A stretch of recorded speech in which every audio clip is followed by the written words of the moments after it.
वो करते हैं, अभी भाई साहब आए तो नहीं है। सावधान। ओकारं बिंदु संयुक्तम नित्यम ध्यायन्ति योगिनः कामदम मोक्षदम चैव ओंकाराय नमो नमः। अविरल शब्द घन होगा प्रक्षाली सकल भूतल कलंका मुनि विरूपासी तीर्था सरस्वती हरतु न दूरितम अज्ञानतिमिरान्धानां ज्ञानाञ्जन शलाकया चक्षुरुन्मीलितं येन तस्मै श्री गुरुवे नमः। श्री परम गुरुवे नमः। परम्पराचार्य गुरुभ्यो नमः। सकल कलुष विध्वंसकं श्रीशां परिवर्धकं धर्म संबंधकं भव्य जीव मन प्रतिबोध कारकम पुण्य प्रकाश पापण संविदम शास्त्रम श्री पद्म पुराण नामधेयम अस्य मूल ग्रंथ करता श्री सर्वज्ञ देवास्तुतर ग्रंथ करता श्री गंधर देवा प्रति गंधर देवा तेषां वचन सारता महासाध्य श्रीमत रवि सेनाचार्य न विरचितम इदम शास्त्रम श्रोता सावधान ते शृण्वन्तु। मंगलम भगवान वीरो मंगलम गौतमो गनि मंगलम कुंद कुंदादो जैन धर्मोस्तु मंगलम सर्व मंगल मांगल्यम सर्व कल्याण कारकम प्रधानम सर्वधर्मानां जैनम जयतु शासनम जैनम जयतु शासनम जैनम जयतु शासनम।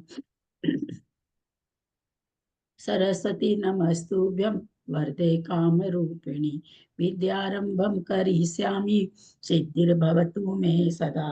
द्वादशांग चिन्वानी माता की जय। परम मांगलिक ग्रंथ पद्म पुराण ग्रंथराज की जय। रविशेन आचार्य की जय। पन्नालाल जी साहित्यकार की जय। अढ़ाई दिक पे विराजमान सभी आचार्य उपाध्याय सर्व साधु के चरणों में नमोस्तु नमोस्तु नमोस्तु। सभी आरिका माता जी के चरणों में बंदा में बंदा में बंदा में। सभी छुल्लक छुल्लिका एलक के चरणों में इच्छा में इच्छा में इच्छा में। सभी प्रतिमाधारी के चरणों में रूप में विराजमान प्रतिमाधारी के चरणों में वंदना वंदना वंदना। बड़ों का सादर चरण स्पर्श सभी से सादर जय जिनेन्द्र।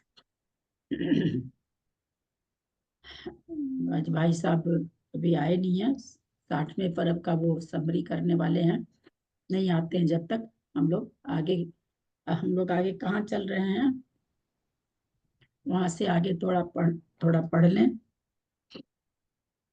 कहाँ कौन सा चल रहा अपना?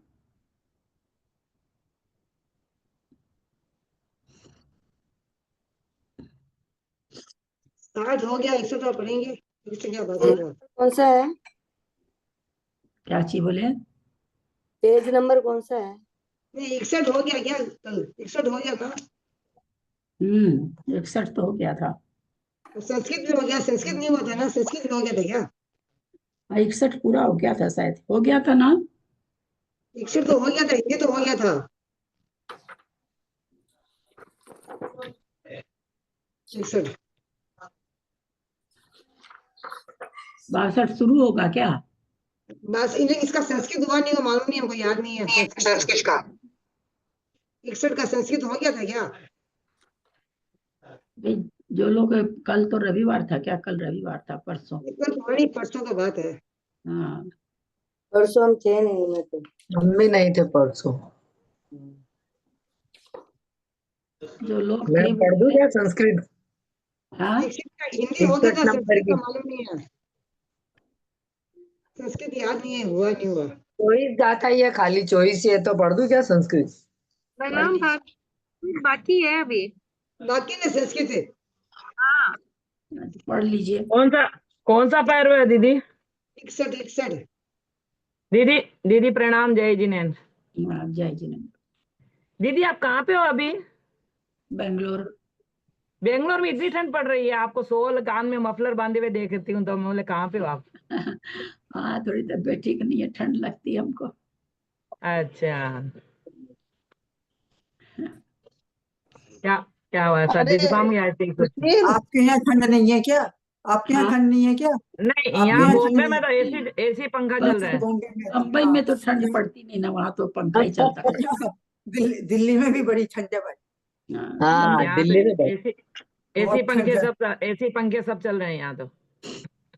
बेंगलोर में ठीक है। ठंड तो है लेकिन इतनी ठंड नहीं है। कौन सा पर्व है दीदी? 61 पढ़ो संस्कृत। 61वें पर्व की संस्कृत पढ़ रही हूँ मैं। एतस्मिन् अनन्तरे दिव्य कवच छन्न विग्रहौ लक्ष्मी श्रीवत्सल लक्ष्मणौ तेजो मंडल मध्यगौ नागारिवाह नारुडौ तु कांतौ पद्म लक्ष्मणौ सैन्य सागर मध्यस्थौ सिंह गारुड़ केतनौ पर पक्ष क्षयं कर्तुमुद्यतौ परमेश्वरौ संग्राम धरणी मध्यम तेन शस्त्र तुरु उत्कटौ अग्र ततस्त्वरितो जातः सौमित्र मित्र वत्सल दिव्यात पत्र विक्षिप्त दूर भास्कर दीदिति श्रीशैल प्रभुखेयी विम्रैरतः पल्लवग कैतनैः दधानस्त्रैदशं रूपं सख्य परिवर्णनम् अग्रतः प्रस्थिते तस्मिन् द्वादशादित्य भास्वरं द्रष्टुं विभीषणेनेदं जगद्विस्मित तेजसः गरुत्मत्केतने तस्मिन् सम्प्राप्ते तत्तदादनम् अस्त्रं शान्तमसं क्वापि गतं तेजसा गरुत्म पक्षपातेन क्षोभित क्षार सिंधुना नीता विषधरा नाशम उभावा इव साधुना ताक्षर्य पक्ष विनिर्मुक्त मयूखालोक संगतम जाम्बू नदर सेनेव जगदासी निर्मितम ततो नमश्चार धीसौ गत पन्नग बंधनौ प्रभा मंडल सुग्रीवौ समाश्चा शासन मापुतः सुखेन प्राप्य निद्रां च रत्नाम शुक समावृतौ अलग गर्दल तारे खास समलंकृत विग्रहौ अधिकम भासमानंगौ व्यक्तोच्छ्वास विनिर्गमौ निद्राक्षये परम कांतौ स्वस्थ सुप्ता विवोत्थितौ ततो विस्मयामापन्ना श्रीवृक्ष प्रथितादयः विद्याधर गणाधीशाः प्रपच्छु कृतपूजनाः नाथा वापत्सु वामेशा दृष्टपूर्वा न जातु चित विभूतिरद्भुता जाता कुतश्चिदिति कथ्यताम्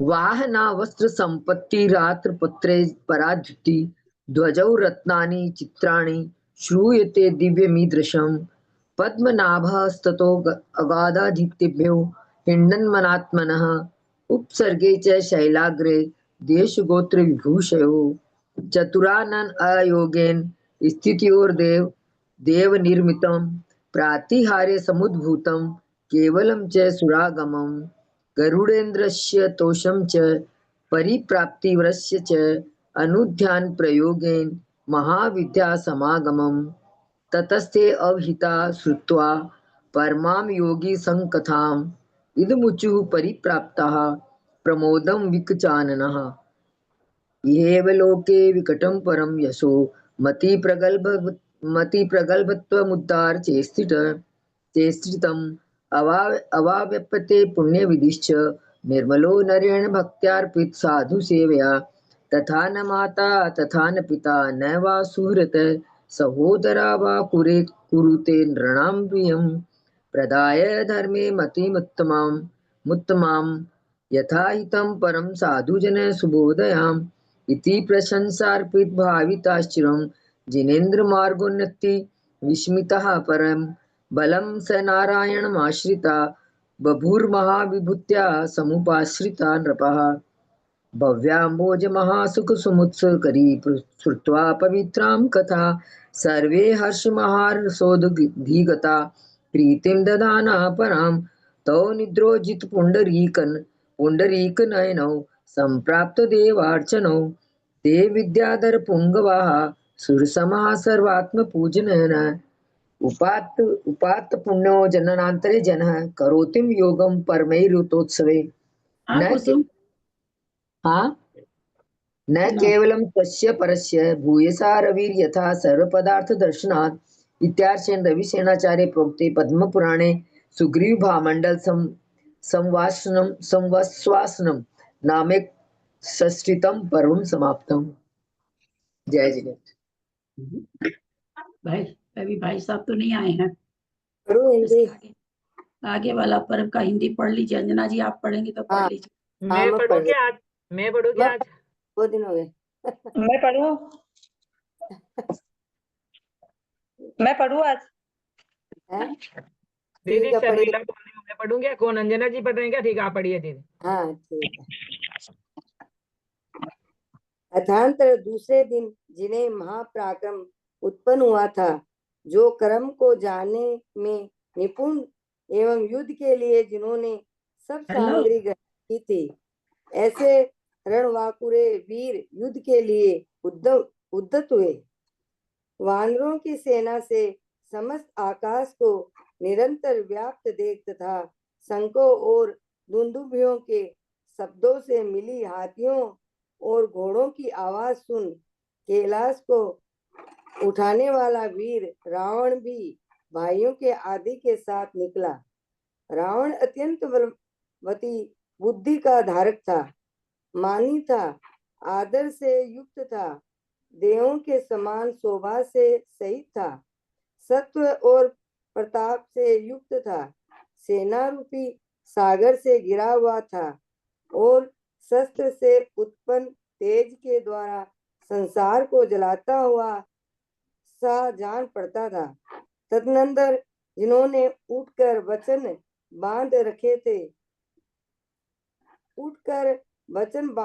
थे, जिन्हें संग्राम की उत्कट लालसा भरी हुई थी, जो नाना प्रकार के वाहनों पर आरूढ़ थे, नाना प्रकार के बड़े बड़े शस्त्र जिन्होंने धारण कर रखे थे, और जो पूर्वानुबंधी क्रोध के कारण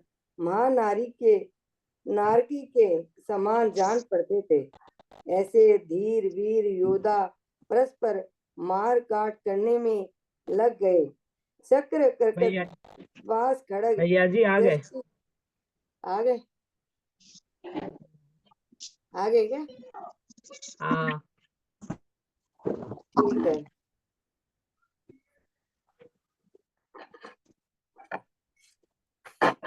सभी प्रतिभाधारियों को धन्यवाद। आदरणीय दीदी प्रणाम सभी को। जय जितेंद्र।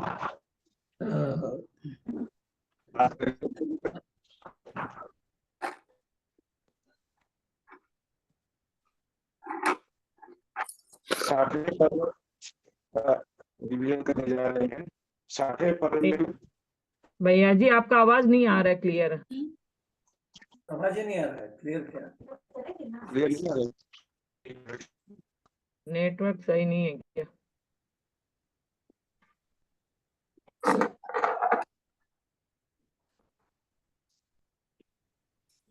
बहुजनों का खुला हुआ है।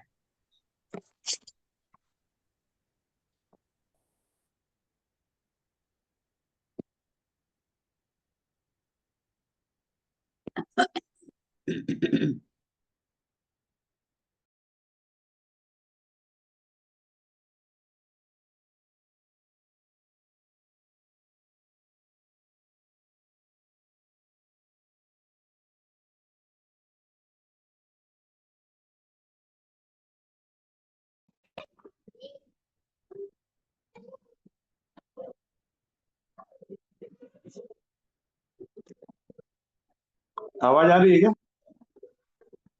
आ रही ना? सब आ रही आपकी है। तबीयत अब आ रही है। दीदी तबीयत ठीक नहीं आज आपकी?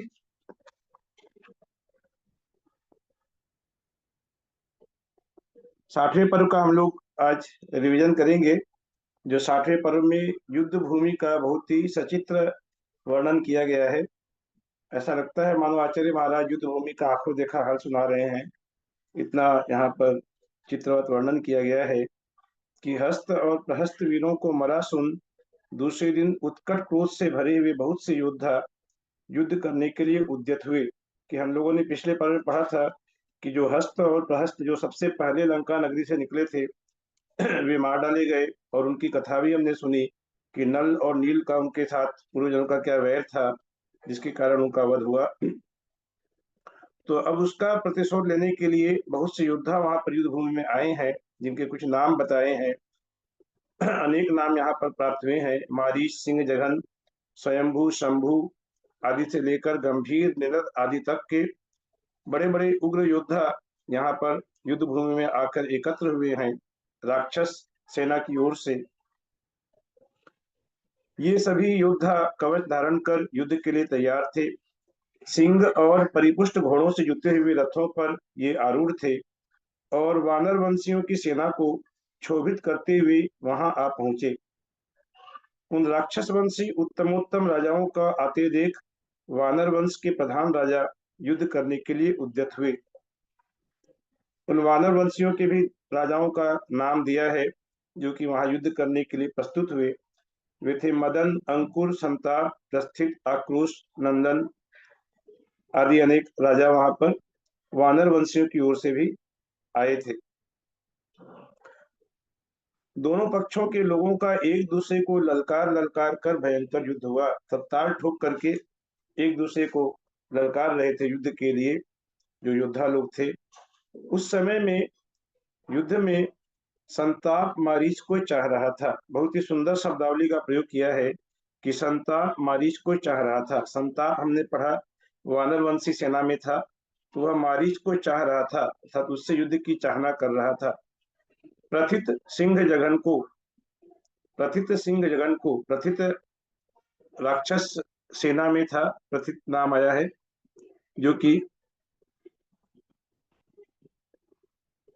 सिंह जघन को चाह रहा था। विघ्न उद्याम को, आक्रोश सारण को, विघ्न वानर वंशी सेना में था जो कि आक्रोश से युद्ध, उद्याम से युद्ध करना चाह रहा था, और आक्रोश भी वानर वंशी सेना में था, वह सारण से युद्ध करना चाह रहा था। और पाप नाम का योद्धा सुख को, पाप राक्षस वंशी सेना में था, वह शक से युद्ध करना चाह रहा था। और नंदन ज्वर को देख रहा था। नंदन वानर वंशी सेना में था, वह ज्वर से युद्ध करना चाह रहा था। आपस में स्पर्धा से भरे हुए अर्थात बहुत ही कंपटीशन से भरे हुए इन सब योद्धाओं का बड़ा भारी विकट युद्ध हुआ। तदनंतर क्लेश से भरे हुए मारीच ने संताप को गिरा दिया। राक्षस वंशी सेना में जो मारीच, जो कि रावण का मंत्री ही था, उस मारीच ने संताप को गिरा दिया। और नंदन ने वक्षस्थल में भाले का प्रहार कर बड़े कष्ट से ज्वर को मार डाला। नंदन वानर वंशी सेना में था, उसने बड़े कष्ट से ज्वर को मार डाला अर्थात मारने में उसे बहुत ज्यादा मेहनत करनी पड़ी, लेकिन ज्वर को उसने मार डाला। और सिंह जघन ने प्रथित को और उद्याम ने विघ्न को गिरा दिया। सिंह जनन, प्रथित मन यहाँ प्रस्थित पढ़ेंगे, यहाँ नाम आया है योद्धाओं के नाम में प्रस्थित।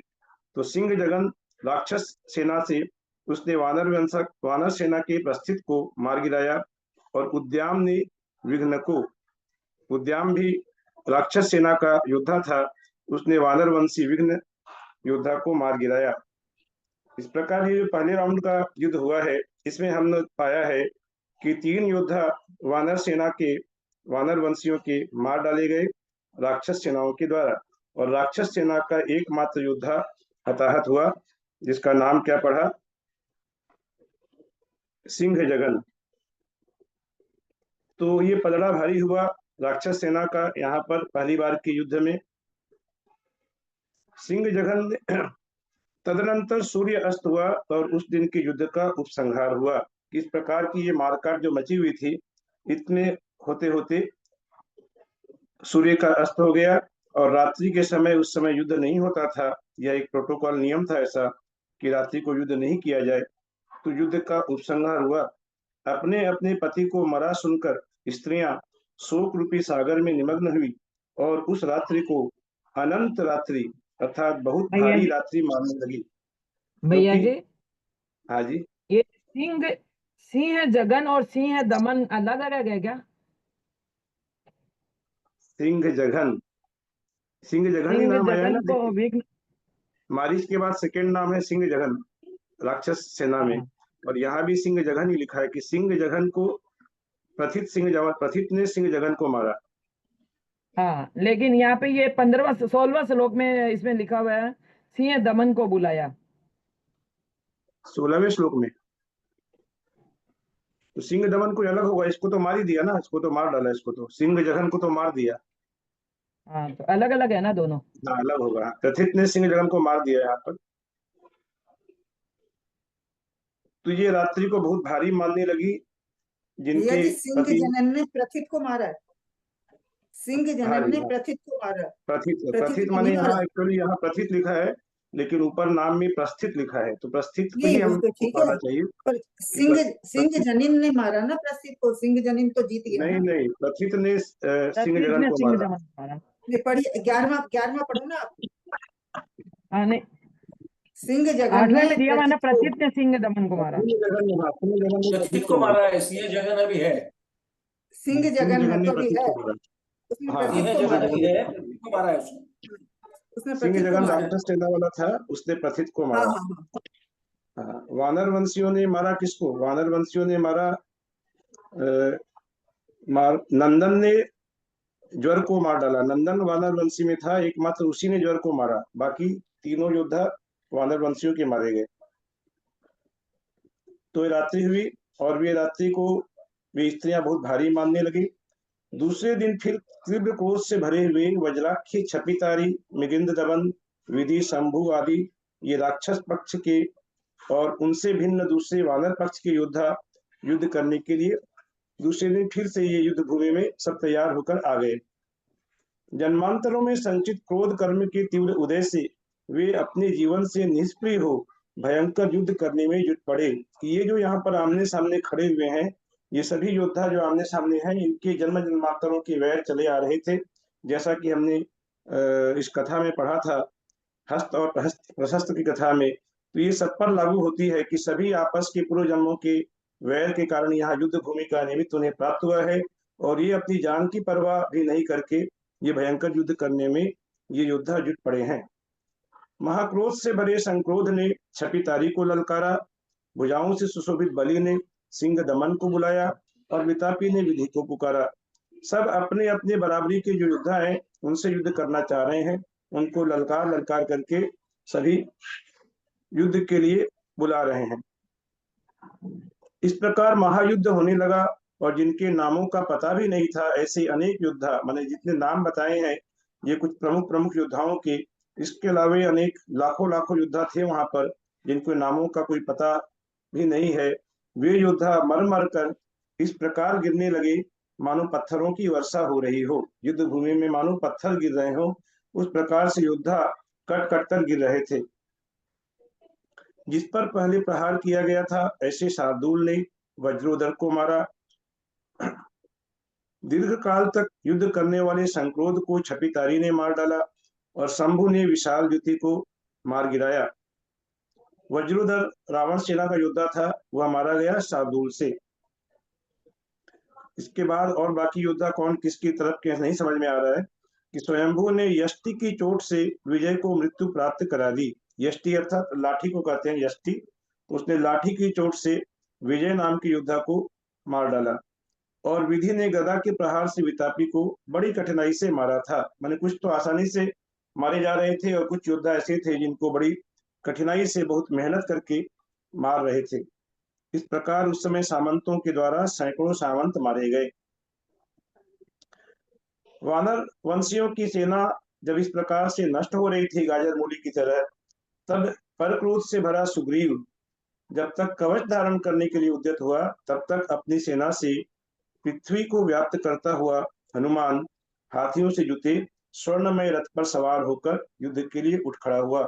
सुग्रीव कुछ वहां प्रस्तुत होता है, उसके पहले हनुमान वहां पर आ गए युद्ध भूमि पर, और हनुमान को आते देख करके वह राक्षस वंशियों की सेना भयभीत होकर इधर उधर भागने लगी।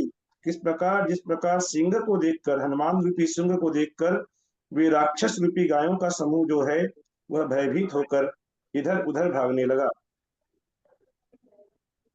राक्षस कहने लगे कि यह हनुमान आज ही अनेक स्त्रियों को विधवाएं कर देगा, क्योंकि हनुमान का प्रताप उन्होंने देखा था वहां पर लंका में। जब हनुमान आया था तो अकेले हनुमान ने किस प्रकार लंका नगरी को तहस नहस किया था, तो उसको देखते ही वे भय को प्राप्त हुए।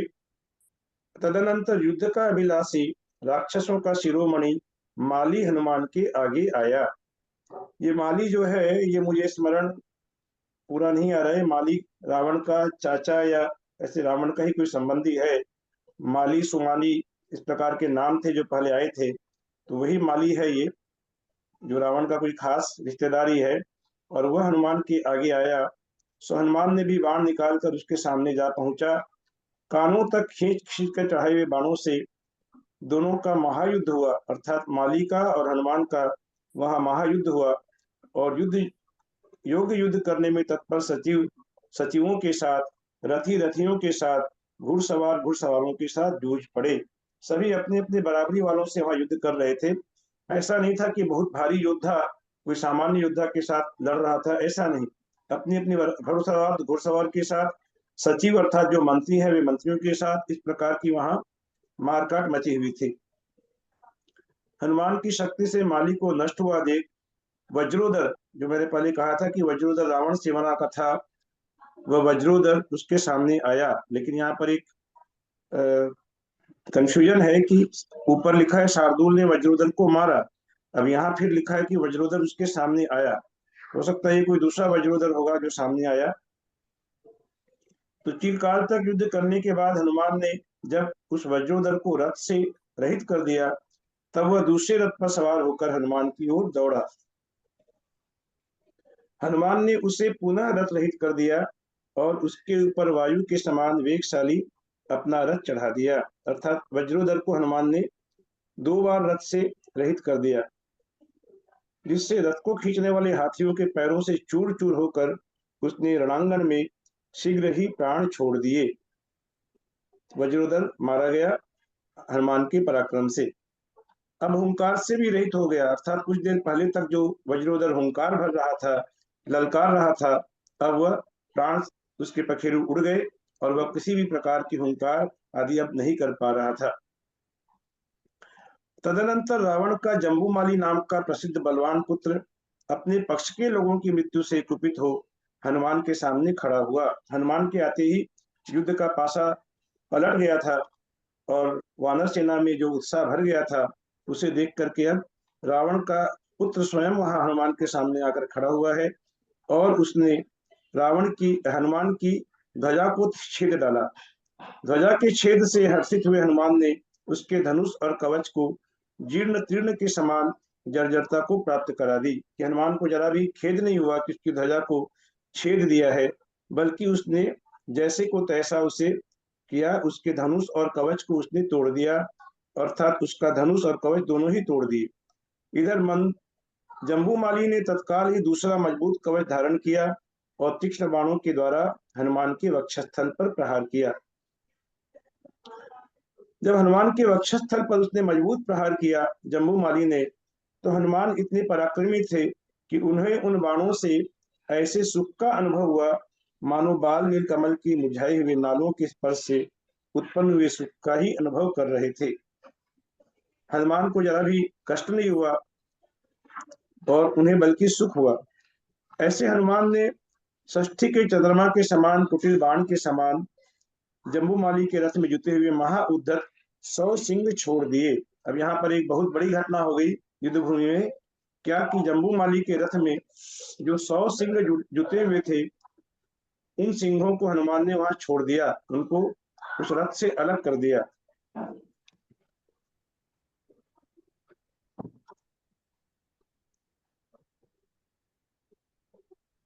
ऐसा बाण चलाया हनुमान ने कि जम्बूमाली के रथ में जुटे 100 सिंह बंधन से मुक्त हो गए और वे सिंह जो दाढ़ों से भयंकर थे, जिनकी लाल लाल आंखें चमक रही थीं, उन सिंहों ने उछलकर अपनी ही समस्त सेना को विवल कर दिया। कि जो सिंह जुटे हुए थे, जब वे आजाद हो गए हनुमान के बाणों से, तो वे अपनी सेना में ही वे सिंह वहां रौद्र रूप दिखाने लगे। वे बड़ी बड़ी तरंगों के समान जान पड़ते थे अथवा अतिशय बलवान क्रूर मगरमच्छों के समान दिखाई देते थे। युद्ध रूपी सागर चक्र के बीच में सैनिक रूपी प्राणी सिंह रूपी कर्मों के द्वारा सब ओर से अत्यंत दुखी किए गए थे। ये बहुत सुंदर यहाँ पर लाइन आई है कि युद्ध रूपी संसार चक्र के बीच में, कि युद्ध की उपमा किए हैं संसार चक्र से। ऐसे बीच युद्ध रूपी संसार चक्र के बीच में प्राणी, इस संसार के जो प्राणी हैं वे सैनिक रूपी प्राणी सिंह रूपी कर्मों के द्वारा, कर्म हमारे जो है वे सिंह रूपी कर्म है, उन सिंह रूपी कर्मों के द्वारा सब ओर से अत्यंत दुखी किए गए थे।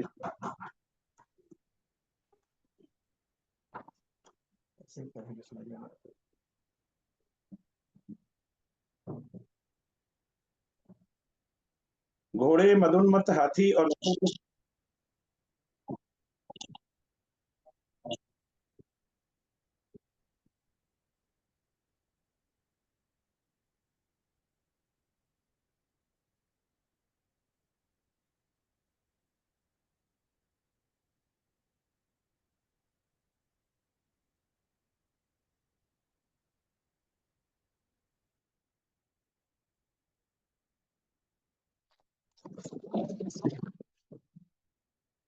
वे सिंह जो मुक्त हो गए थे, तो घोड़े, हाथी, रथों के सवार सभी विवल हो गए, क्योंकि वहां पर 100 सिंह थे जो कि आजाद हो गए। तो उसके कारण ये सभी इधर उधर उनकी सेना के लोग ही दिशाओं में भागने लगे और यथायोग्य रीति से सब सामंतों के भाग जाने पर हनुमान ने कुछ दूर सामने स्थित रावण को देखा।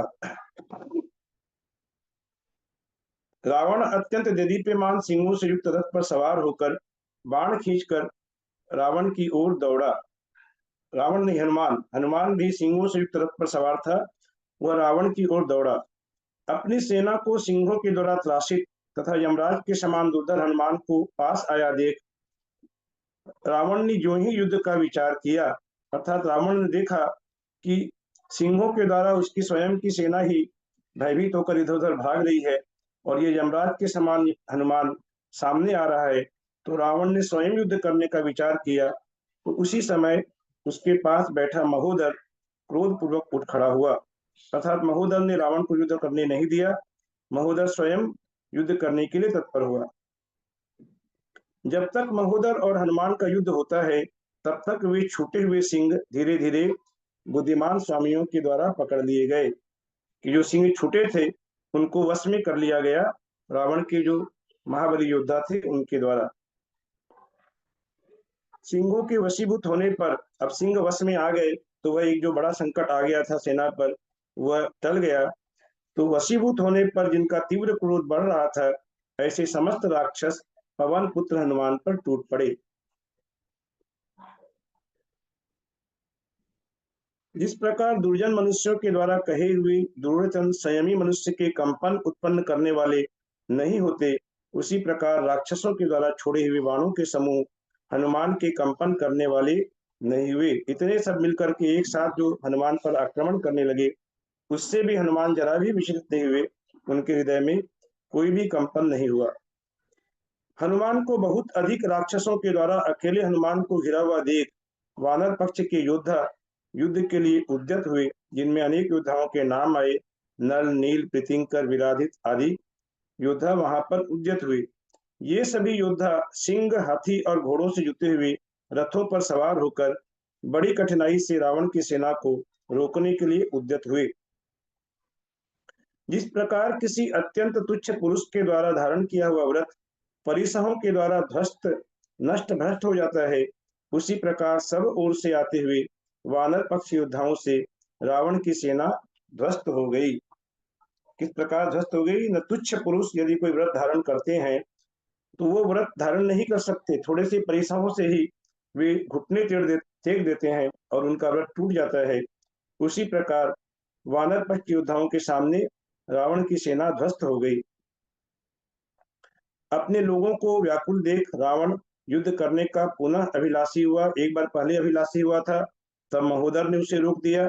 अभी फिर रावण की युद्ध करने की अभिलाषा जागृत हुई, तो महाबलवान भानुकर्ण अर्थात कुंभकर्ण, जो कि रावण का भाई था, वह युद्ध करने के लिए उठा।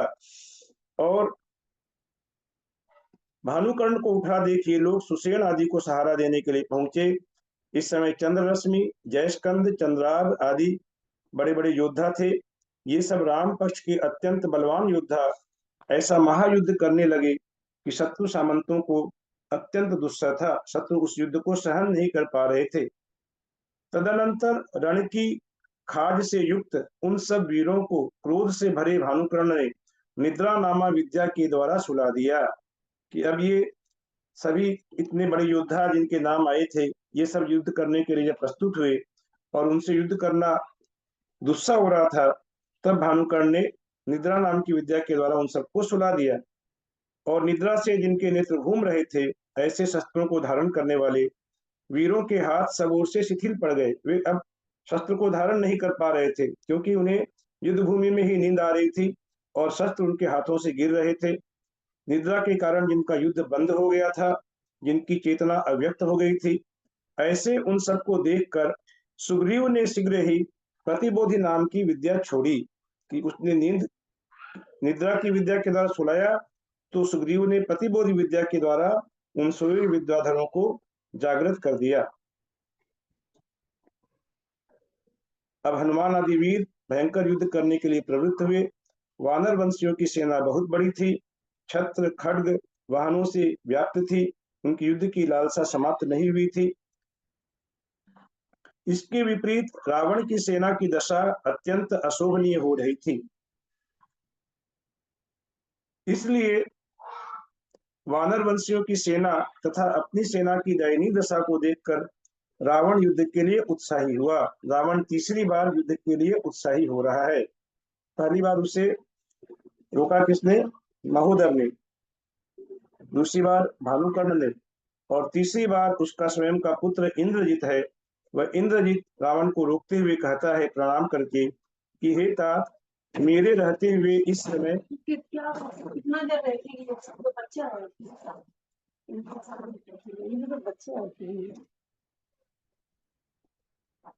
मेरे रहते हुए इस समय आपका सुनो, आगे चलेंगे। म्यूट करिए, इनका खुला हुआ म्यूट करिए। अभी नहीं, अभी बैठो, बाद में चलेंगे। ऐसा बैठ जाओ।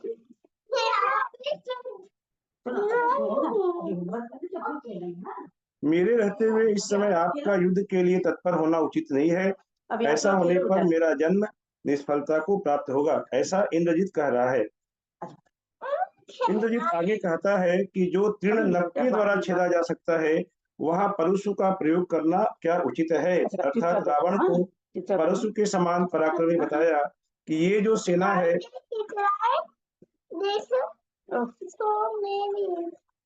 आवाज में आओ, क्या बच्चे हैं, क्या करेंगे? अभी बंद कर देते थे। क्या करेंगे? अभी लोग कितना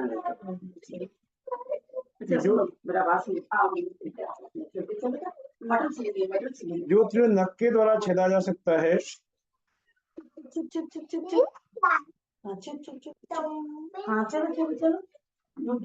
अर्थात ये राम की जो सेना है, यह तृण के समान सेना है और इसे तो नाखून के द्वारा ही छेदा जा सकता है। वहां रावण रूपी परशु अर्थात फरसे का प्रयोग करना की कोई आवश्यकता नहीं है। ये मनोरथ तो मैं ही पूर्ण कर देता हूँ। ऐसा कहकर इंद्रजित पर्वत के समान त्रैलोक्य कंटक नाम के अपने प्रिय हाथी पर सवार होकर युद्ध के लिए उद्यत हुआ। इंद्रजित ने उठते ही वानरों की सेना क्षण मात्र में ग्रस्त ली, दबा ली। सुग्रीव की सेना में एक भी वानर नहीं था जिसे इंद्रजित ने बाणों से घायल नहीं किया हो। वहां पर त्राही त्राही मच गई इंद्रजित के आते ही, और ये वानर लोग कहने लगे कि यह इंद्रजित नहीं है, किंतु यह तो साक्षात इंद्र ही है, या अग्नि कुमार नाम का कोई देव है, या कोई दूसरा सूर्य उदित हो उठा है। इस प्रकार वहां पर बहुत भारी कोलाहल मच गया, अफरा तफरी मच गई। तो क्रोध से भरा इंद्रजित सामने खड़े हुए सुग्रीव को लक्ष्य कर गगन स्पर्शी स्वर से बोला, सुग्रीव को ललकारते हुए कि हे पशु तुल्य नीच वानर, पापी, रावण की आज्ञा छोड़कर अब तू मेरे कुपित रहते हुए कहाँ जाता है? मैं तेरा तलवार से मस्तक काटता हूँ। ये भूमि गोचरी जो राम लक्षण है, वे तेरी रक्षा करें। इतना कहते ही इंद्रजित धनुष का स्फालन करते हुए सुग्रीव के समीप जा पहुंचा। इधर चंद्रमंडल के समान छत्र की छाया से सेवित इंद्रजित ने सुग्रीव को लक्ष्य कर बाणों का समूह छोड़ा। उधर वीर मेघवाहन ने भामंडल को ललकारा।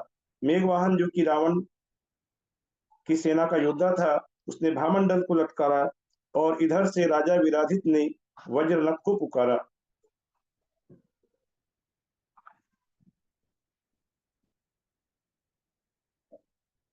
विराधित ने वज्रनख राजा की छाती पर चक्र की चोट करके उसे गिरा दिया। वज्रनख ने भी विराधित की छाती पर चक्र का प्रहार किया। इस प्रकार सभी एक दूसरे से वहां पर बदला ले रहे थे।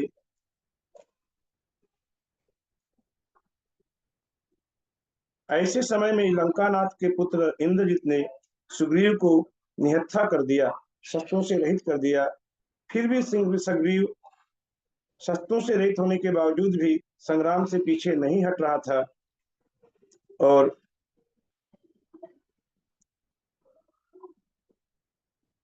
सुग्रीव ने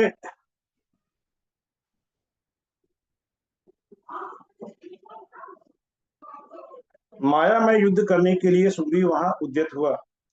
माया में युद्ध में उसने पहले मेघ समूह के समान गर्जना करने वाला वारुण अस्त्र छोड़कर सुग्रीव को दिशाओं से के प्रकाश से रहित कर दिया।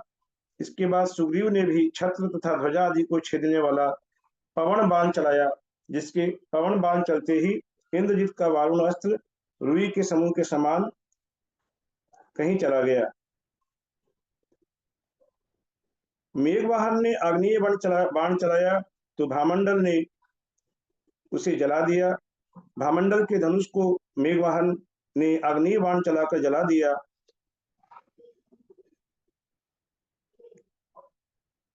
तब भामंडल ने शीघ्र ही वारुण अस्त्र छोड़ा और वारुण अस्त्र था जल की धारा छोड़ करके आग्नेय अस्त्र का निराकरण कर दिया। तद इसके बाद मंदोदरी के पुत्र अर्थात रावण के पुत्र मेघवाहन ने महापराक्रमी भामंडल को रथ रहित कर दिया, अर्थात उसका रथ तोड़ डाला।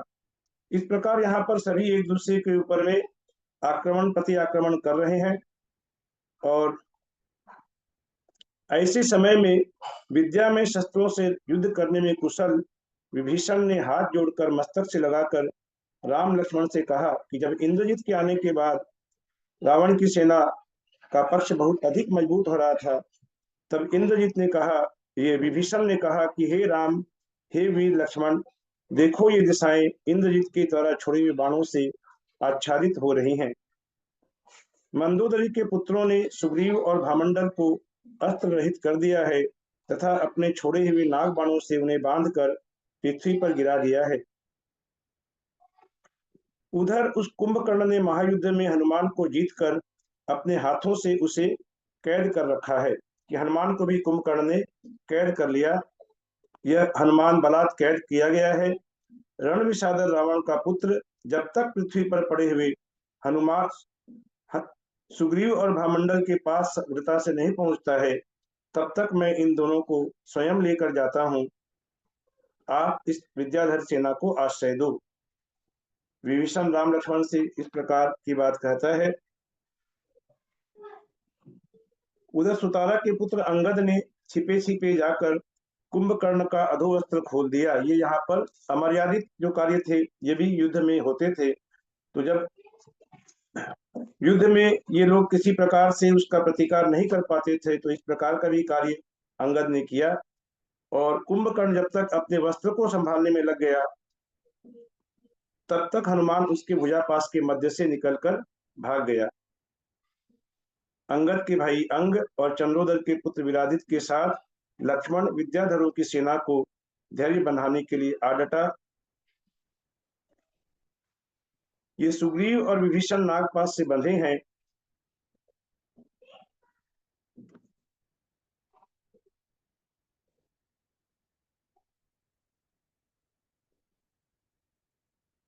सुग्रीव और विभीषण दोनों महायोद्धा जो थे ये नागपाश से बंधे हुए थे और त्रिशूल नाम के अस्त्र को जो धारण कर रहा था, जिसने कवच पहन रखा था, ऐसा वीर विभीषण भी अपने रथ से उतरकर वहां गया जहां सुग्रीव और भामंडल निश्चेष्ट बंधे हुए पड़े थे। ऐसे समय में लक्ष्मण जैसा महायोद्धा जो था वह भी हताशा को प्राप्त हो गया और उसने वहां अपने भाई राम से कहा, लक्ष्मण ने, कि क्या तुम्हारे या हमारे द्वारा रावण जीता जा सकता है? कि रावण की जो सेना में ऐसे दुर्धर योद्धा हैं, जो हमारे बड़े बड़े योद्धाओं को जिसने नागपाश से बांध लिया है, तो इसको क्या जीता जा सकता है? तब पुण्योदय से स्मरण कर राम ने लक्ष्मण से कहा कि हे भाई, उस समय देशभूषण कुलभूषण मुनियों का उपसर्ग दूर करने पर हम लोगों को जो वर प्राप्त हुआ था उसका स्मरण करो। कि देशभूषण कुलभूषण महाराज पर जब वंशस्थल पर्वत पर बहुत भारी उपसर्ग हो रहा था, उस समय राम लक्ष्मण ने उनके उपसर्ग को दूर किया था। उस समय हमें ध्यान होगा कि राम की उस समय देशभूषण मुनि और कुलभूषण मुनिराज की सभा में उनके पिता का जीव भी वहां मौजूद था देव रूप में, और उसने राम लक्ष्मण का बहुत आदर सत्कार किया और उनसे कुछ मांगने के लिए कहा था। तब राम ने कहा था कि आपत्ति के समय स्मरण रखना, कि जब आपत्ति के समय आएगा तब आप हमारी इस उपकार को स्मरण कीजिएगा, उस समय आपको यदि कुछ देना हो तो दीजिएगा, ऐसा कहा था। तो राम ने कहा उस समय का स्मरण करो। राम ने जैसे ही उस देव का स्मरण किया तो वहां महालोचन नाम का गरुड़ेंद्र का सिंहासन, वह गरुड़ इंद्र था जिसका सिंहासन कंपायमान हो गया, जिसके पुत्र को देशभूषण कुलभूषण उसके पुत्र थे गरुड़ इंद्र के। तो उस समय बड़ा उपकार माना उसने राम लक्ष्मण का। अभी आज उसका सिंहासन कंपायमान हो उठा और वह शीघ्र ही 2 दिशाओं के साथ अपने चिंतावेग नाम के देव को उसने भेजा। वह चिंतावेग देव आकर के उसने 2 प्रशस्त विद्याएं राम लक्ष्मण को दी। राम के लिए आश्चर्य उत्पन्न करने वाली सिंह वाहिनी विद्या और लक्ष्मण के लिए गरुड़ वाहिनी विद्या उसने दी, और इसके अलावा और भी बहुत सारी विद्याएं उसने दी, अनेक प्रकार के अस्त्र दिए। राम लक्ष्मण ने उसी समय वारुण अस्त्र, अग्नेय अस्त्र और वायव्य अस्त्र आदि हजारों देवोपनीत देदीप्यमान शस्त्र सामने खड़े देखे। ये सब शस्त्र उन्हें भेंट में उन देवों के द्वारा दिए गए। विद्युत वक्त्र नाम की गदा लक्ष्मण को प्राप्त हुई और दैत्यों को भय उत्पन्न करने वाले हल तथा मूसल नाम के शस्त्र राम को प्राप्त हुए। इस प्रकार जो राम की सेना संकट में पड़ गई थी, उस समय देव का स्मरण करते ही देव ने आकर अनेक प्रकार की विद्याएं दी, अनेक प्रकार के अस्त्र शस्त्र दिए। और गौतम स्वामी राजा शनिक से कहते हैं कि जो योग्य समय पर प्रशंसनीय एवं अनुपम फल की प्राप्ति होती है, वह विधि पूर्वक किए हुए निर्दोष धर्म का ही फल है। ये जो योग्य समय था, जब उन्हें जरूरत थी राम लक्ष्मण को, ऐसे योग्य समय पर जो ऐसे अनुपम फल की प्राप्ति हुई, यह उनके निर्दोष धर्म का फल है। ऐसा धीर वीर मनुष्यों को जानना चाहिए। धर्म से वह फल प्राप्त होता है जिसे पाकर मनुष्य उत्तम हर्ष से युक्त होते हैं, उनके उपसर्ग दूर से ही छूट जाते हैं और महाशक्ति से संपन्न हो स्वपर का कल्याण करने में समर्थ होते हैं। वे अपना भी कल्याण कर पाते हैं और दूसरों का भी कल्याण कर पाते हैं। मनुष्य पर्याय में उत्पन्न होने वाली संपदाओं की बात दूर रहे, स्वर्ग संबंधी संपदाएं भी इसे इच्छा से भी अधिक अनुपम सामग्री प्रदान करती है। यह सब पुण्य का फल है। इसलिए सुख की इच्छा रखने वाले हे भविजनों, निरंतर पुण्य करो, जिससे सूर्य के समान कांति के धारक होते हुए तुम अनेक आश्चर्यकारी वस्तुओं के संयोग को प्राप्त करो। कि हमारे पास एक ही विकल्प है, एक ही कार्य है कि पुण्य करते रहना है। अपने पुण्य को जितना अधिक हम गाढ़ा करेंगे, उतना ही हमें इस प्रकार के सुख प्राप्त होंगे और परंपरा से एक दिन मोक्ष भी प्राप्त होगा। यही उपदेश इस पर्व में अंत में दिया गया है। जब बोलो रामचंद्र भगवान की जय, महावीर भगवान की जय। ये गरुड़ेंद्र भाई साहब, ये गरुड़ेंद्र का पुत्र का नाम क्या बताया आपने? गरुड़ेंद्र के पुत्र ही तो थे वो देशभूषण कुलभूषण महाराज, जिनके ऊपर उपसर्ग हुआ था वंशस्थल पर्वत में। तो पर्वत में जब उपसर्ग हुआ था तो उस समय उनका पिता भी वहां धर्मसभा में बैठा हुआ था, उन महाराजों का पिता, जो कि देव बन गया था। और उसने बहुत प्रसन्न होकर राम लक्ष्मण से कहा कि आप कुछ मांगो हमसे। आपने हमारे पिता के ऊपर उनका उपसर्ग दूर किया है, जिसके कारण उनको केवल ज्ञान प्राप्त हुआ। हम लोग कहते हैं ना कि कुलभूषण पुराण कांड में जो कहते हैं ना, देश कुलभूषण नाम, तो ये उनका उपसर्ग को दूर किया तो उसने कहा उस देव ने कि कुछ मांगो। तब राम ने कहा था कि आपत्ति के समय स्मरण करना, कि अभी नहीं मांगूंगा, जब हमारे ऊपर कोई आपत्ति आएगी उस समय आपको याद करूंगा, तब आप स्मरण रखना। तो उसी तब राम, तब यहाँ पर राम की सेना बिल्कुल वहां पर पराजय को प्राप्त हो रही थी इंद्रजीत के आते ही। तब राम ने उस समय, लक्ष्मण भी हताशा में भर गया कि किस प्रकार इस रावण सेना से हम लोग पार पा सकेंगे। यहाँ लिखा है ना, यहाँ पर देखिए श्लोक नंबर 128 में, कि लक्ष्मण भी हताशा से भर गया कि ये किस प्रकार हम लोग, यहाँ हमारे योद्धाओं को नागपाश से बांध लिया गया है, तो यहाँ क्या तुम्हारे या हमारे द्वारा रावण जीता जा सकता है, ऐसी शंका लक्ष्मण ने की। तब राम ने कहा कि पुण्योदय से स्मरण कर, राम ने कहा कि भाई उस समय देश भूषण कुलभूषण मुनियों का उपसर्ग दूर करने पर हम लोगों को जो वर प्राप्त हुआ था, अर्थात जो वरदान मिला था उस देव के द्वारा, उसका स्मरण करो। उसका स्मरण किया और करते ही उसका सिंहासन कंपायमान हुआ देव का, और उसने अपने सहयोगी चिंतावेग नाम के देव को भेजा, जो उसने उन्हें अनेक प्रकार के शस्त्रों से, विद्याओं से उन दोनों भाइयों को मालामाल कर दिया, है ना। कितनी प्रकार की विद्याएं आगे आई, देखिए पढ़िए, कितनी प्रकार की विद्याएं दी हैं, अस्त्र शस्त्र दिए हैं। तो फिर राम लक्ष्मण की भी शक्ति बढ़ गई इसके बाद में काफी, उनकी भी।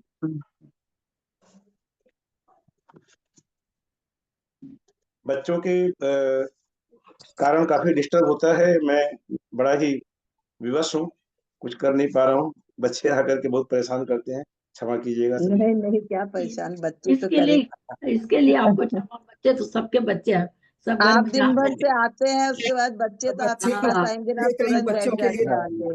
आएंगे तो बच्चे तो मेरा आपके पास कंसंट्रेशन फिर वो बिगड़ जाता है, माने वो सब जब परेशान करने लगते हैं ना, तो फिर वो जो कोई बात नहीं। बड़ा अच्छा होता है भाई ध्यान साहब, नहीं आप रहता बहुत है। बढ़िया बता देते हैं, तो हाँ हाँ हमें मेन पॉइंट काफी पता लग जाते हैं, काफी हाँ।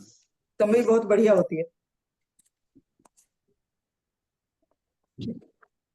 यदर्थ मात्र पदवाक्यहीनं मया प्रमादादि कीर्तनं नहीं यार, तन्मे 200 नहीं ना, 60 निश्चित का है। हाँ? 60 और इसका का नहीं है क्या?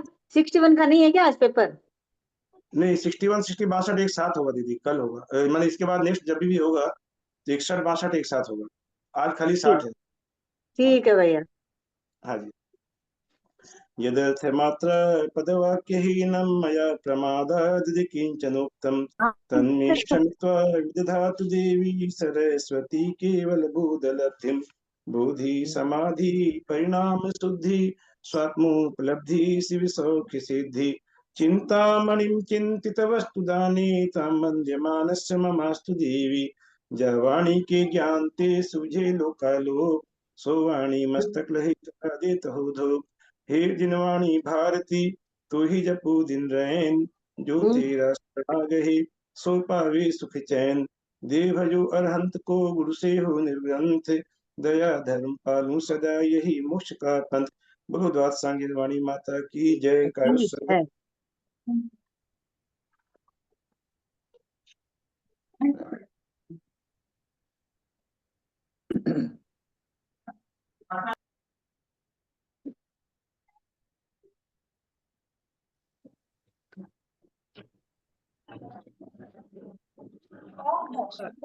माधारी को वंदना, बड़ों का सादर चरण स्पर्श, सभी से सादर जय जिनेन्द्र।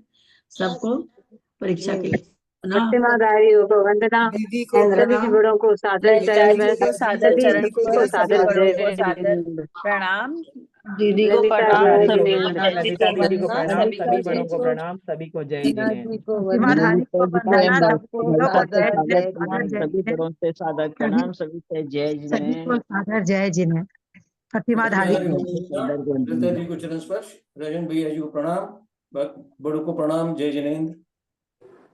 सबको जय जिनेन्द्र। जय। आज दीदी आपकी तबीयत ठीक नहीं है क्या? ललिता दीदी की तबीयत ठीक नहीं है?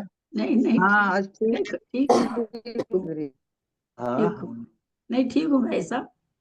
ठीक है ना। अभी वहां से आए, जब से ठीक नहीं है आपकी ललिता जी तबीयत।